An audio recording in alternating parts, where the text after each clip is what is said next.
இந்தியர்கள் என்று சொல்லிக் கொள்வதைப் போல கேவலம் அவமானம் வேறு எதுவும் இல்லை. நம்மை நாம் எப்போது உணர்ந்து கொள்கிறோமோ அப்போதுதான் நமக்கு விடுதலை கிடைக்கும். இந்தியாவில் இருக்கிற 7 கோடி தமிழர்கள் யுத்தத்தை நிறுத்தச் சொல்லி கத்தினோம், கதறினோம், கூட்டம் போட்டார்கள், பட்டினி போர் நடந்தார்கள். என்ன நடந்தும் ஒன்றும் அசையவில்லை. அப்படியானால் இந்தியா நம்மை இந்தியாவுடைய குடிமக்களாக கருதப்படும். தமிழர்களுக்கு 2 சிறைச்சாலைகள். இந்தியா பெரிய சிறைச்சாலை, இலங்கை சிறிய சிறைச்சாலை. அந்த சிறைச்சாலையில் இருக்கிறவன் இந்த சிறைச்சாலையில் இருக்கிறவன் உதவ முடியாது. தந்தை பெரியார் மட்டும்தான் உண்மையை முதலிலே உலகத்திற்கு சொன்னார். 1947ஆம் ஆண்டு சுதந்திரம் கிடைத்த போது இது சுதந்திரம் அல்ல, துக்க நாள் என்றார் பெரியார். அப்போது பல பேருக்கு புரியவில்லை. என்று சொல்ல போனால் பேரறிஞர் அண்ணாவுக்கே புரியாமல் போயிற்று. ஆனால் இப்போதுதான் புரிகிறது, இந்தியாவுக்கு சுதந்திரம் வந்ததை போல துக்க நாள் வேறு எதுவும் இல்லை என்பது நமக்கு புரிகிறது. ஆக துக்க நாளாக இந்தியாவுடைய சுதந்திரத்தை கொண்டாடி பெற வேண்டிய நிலைமைக்கு தமிழர்களை இந்தியா கட்டி இருக்கிறார். இலங்கையுடைய நடந்த யுத்தத்தை கத்தெடுத்துக் கொண்டு நடத்திய தேசம் இந்தியா தேசம்தான் என்பதை மறந்து விடாதீர்கள். நமக்கென்று 8 கப்பல்களிலே வந்த ஆயுதங்களை இந்திய கடற்படை ரேடார் மூலமாக கண்டுபிடித்து இலங்கை கடற்படைக்கு தெரிவித்து 2 கடற்படைகளும் சேர்ந்து நம்முடைய பிள்ளைகளுக்காக புலிகளுக்காக வந்த 10,000 டன் எடையுள்ள கனரக ஆயுதங்கள், ஏர்கிராப்ட் உடைய உதிரிப்பார்கள், ரேடார் வந்தவை அடித்து கடலிலே போட்டடிக்கப்பட்டன. இப்படி ஒரு மாபெரும் துரோகத்தை செய்கிற தேசம் இந்திய தேசத்திலே நமக்கு எந்த எதிர்பார்ப்பையும் நாம் இனி வைத்துக் கொள்ளக்கூடாது. இது பெரிய சிறை, இலங்கை சிறிய சிறை. அதனாலேதான் தந்தை செல்வா இங்கே வந்து தந்தை பெரியாரை பார்த்தவோ சொன்னார், நாங்களே அடிமைகளாக இருக்கிறோம், அடிமைகள் இன்னொரு அடிமைக்கு எப்படி உதவ முடியும் என்று கேட்டார். அவர் அன்றைக்கு கேட்டபோது எவ்வளவு வேதனையோடு வெட்கக்கேட்டோடு கேட்டிருக்கிறார் என்பதை நாம் இன்று நினைத்து பார்க்க வேண்டும். சந்தர்ப்பவாதி அதை பயன்படுத்திக் கொள்வார்.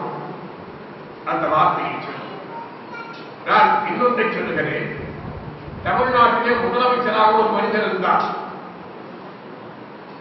அவர் 5 முறை முதலமைச்சராகவும் 1000 கோடி பணத்துக்காகவும்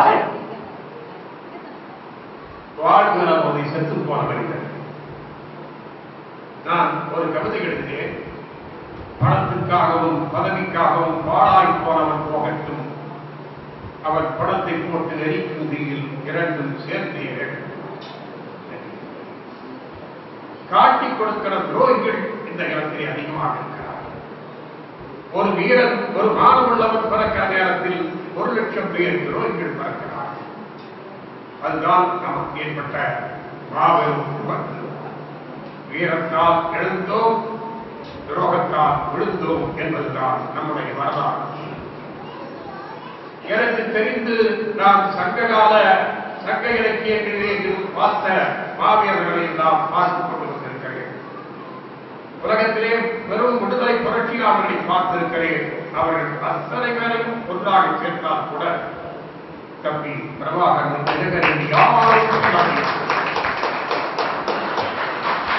மொத்தம் 58 ஆண்டு வருகிற 26ஆம் தேதி தம்பிக்கு 58வது பிறந்தார்.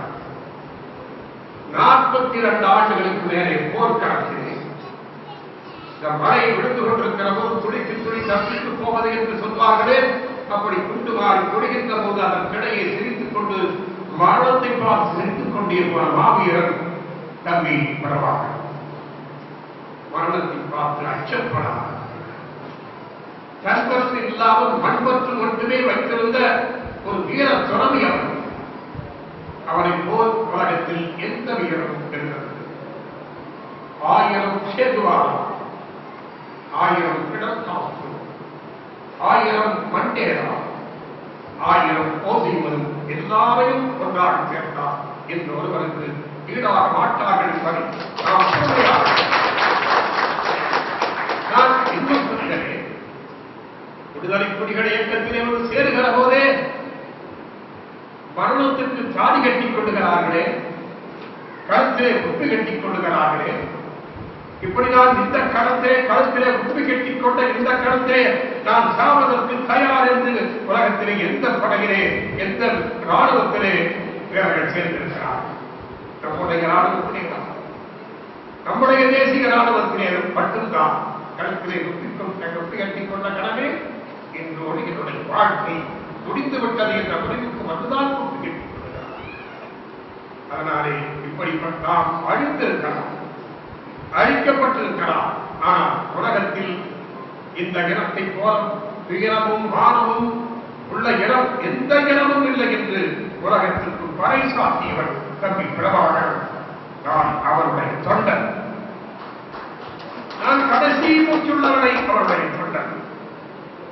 விடுதலை புலிகள் தலைவர் என்னுடைய தம்பியாய் உறவு கொண்டதும் வேண்டுமாறு பல ஆண்டு நான் அவனை தந்தனாய் உதவி நின்றதும் என்று கருதுகிறேன். நான் எல்லா காலத்திலேயும் யாருக்கும் தலைவணங்காதான் தம்பி பிரபாகரனுடைய பாதத்தை தொட்டு வணங்குகிற தொண்டன் என்பதை உங்களுக்கு நான் தெரிவித்துக் கொள்கிறேன். அந்த ஒருவன் தான் உலகத்தின் தமிழன் என்று தலைநிறுத்த இருப்பதற்கான சாட்சியாக இருக்கிற மனிதன் என்பதை மறந்துவிடாது. நான்கு முடிந்தால் முடிந்ததுதான், 5 தொடங்காத என் தம்பி வருவான் நம்பி இருங்கள் தோழர்களே. தடைகள் யாவும் உடைந்து போகும் தருணம் இதுதான் தோழர்களே என்றால் 2010ஆம் ஆண்டு பாட்டறிந்தேன். என் தம்பி வருவான் நம்பி இருங்கள் தோழர்களே. தடைகள் யாவும் உடைந்து போகும் தருணம் இதுதான் தோழர்களே. ஒரு புலியின் உருவல் கேட்கிறது, அது போருக்கு ஆயத்தமாகிறது என்று பார்க்கிறேன். அதிலே சொல்லுகிற போது சொன்னேன், 4 முடிந்தால் முடித்ததானா, 5 தொடங்காதா? அந்த 5 தொடங்கும் வேளையில் இந்த அவனி அடங்காதா என்று எழுதினேன். 5 தொடங்கும் இந்த அவனி நடுக்கும் விடுதலை பெற்ற தமிழகத்திலே குறிக்கொடி பறக்கும் என்பதை உங்களுக்கு தெரிவித்துக் கொள்கிறேன். நான் நேற்றுத்தான் ஒரு கவிதை எழுதினேன். தம்பி, எனக்கும் நீ ஒரு துப்பாக்கி கொடு. தம்பி, எனக்கும் நீ ஒரு துப்பாக்கி கொடு. எப்படி சுடுவது கற்றுக்கொடு. எனக்கும் நீ ஒரு துப்பாக்கி கொடு. எப்படி சுடுவது கற்றுக்கொடு. புதுமையால் தளர்ந்த என் நாடி நரம்புகள் உன்னை நினைத்தால் உருப்பேறு. 28 வயதாக புதுமையால் தளர்ந்த என் நாடி நரம்புகள் உன்னை நினைத்தால் உருப்பேறு. பகை முற்றும் ஒழித்தவன் தானடா எனது நெஞ்சில் இருக்கும் ரணம் ஆறும். தம்பி, எனக்கும் நீ ஒரு துப்பாக்கி கொடு. எப்படி சுடுவது கற்றுக்கொடு. வருவான், எனக்கு கற்றுத் தருவான். நான் செல்வேன் என்பதை தெரிவித்துக் விடைபெறுகிறேன். நன்றி.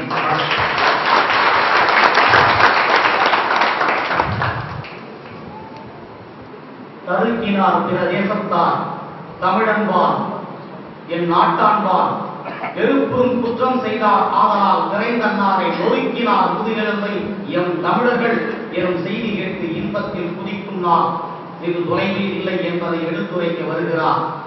ஈழத்து மக்களின் கிழக்கானவன், இருண்டையாள் வீட்டிற்கு விளக்கானவன், மாவீரன் பிரபாகரின் அண்ணன் ஐயா பல நெடுமரனார் அவர்கள்.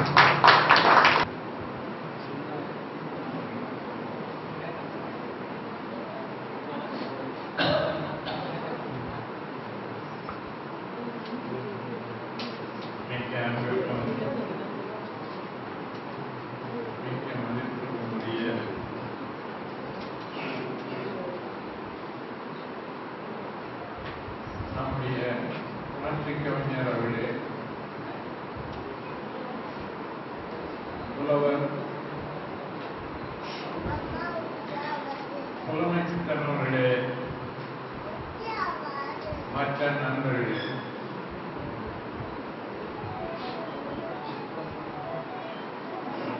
இனவெறி என்ற இந்த குறும்படம்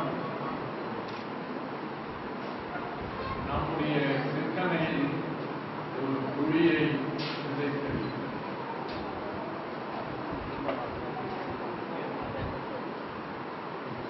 ஈழத்திலே நம்முடைய மக்கள் சிங்களரின் இனவெறிக்கு எந்தெந்த வகையில் ஆளாகி என்னென்ன இன்னங்கள், துன்பங்கள், இடுக்கங்கள் எல்லாவற்றையும் சந்திக்கிறார்கள் என்பதற்கு ஒரு சிறு புள்ளி. ஒரே ஒரு நிகழ்ச்சியை அடிப்படையாக வைத்து மையமாக கொண்டு இந்த குறும்படத்தை தயாரித்த நம்முடைய தம்பி தமிழ்வேந்தன் அவர்களை மனமாக பாராட்டுகிறேன். தருக்கினார் பிற தேசத்தார் தமிழன்பால் என் நாட்டான்பால் வெறுப்பும் குற்றம் செய்தார் ஆதலால் நிறைந்தன்னாரை நொறுக்கினார் முதுகெலும்பை எம் தமிழர்கள் எனும் செய்தி கேட்டு இன்பத்தில் குதிக்கும் நாள் வெகு தொலைவில் இல்லை என்பதை எடுத்துரைக்க வருகிறார். ஈழத்து மக்களின் கிழக்கானவன், இருண்டையாள் வீட்டிற்கு விளக்கானவன், மாவீரன் பிரபாகரின் அண்ணன் ஐயா பல நெடுமரனார்.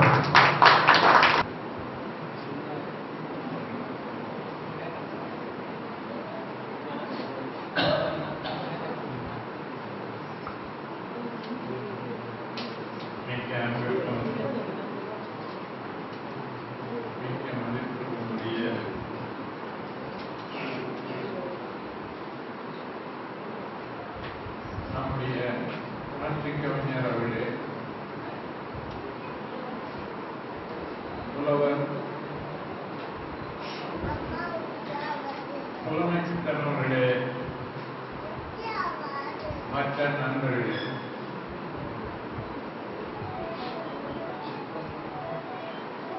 இனவெறி என்ற இந்த குறும்படம் நம்முடைய சிந்தனையில் ஒரு குழியை விதைத்தது.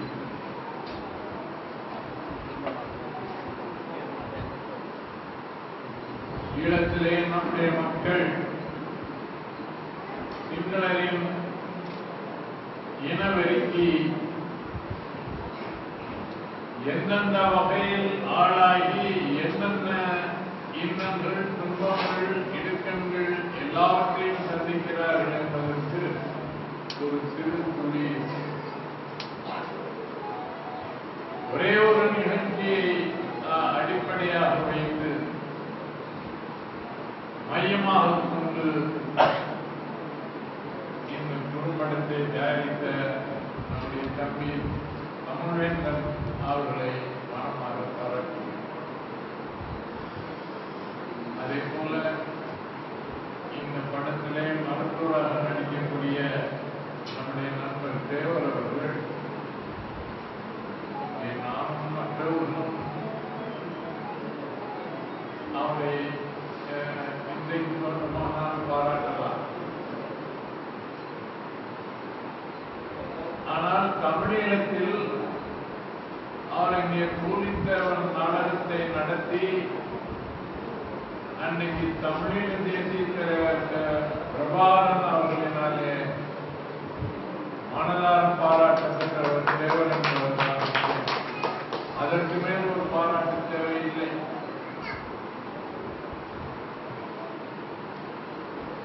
இயற்கையாக அப்படியே நடித்து காட்டினார்கள். சிங்களரின் இனவெறி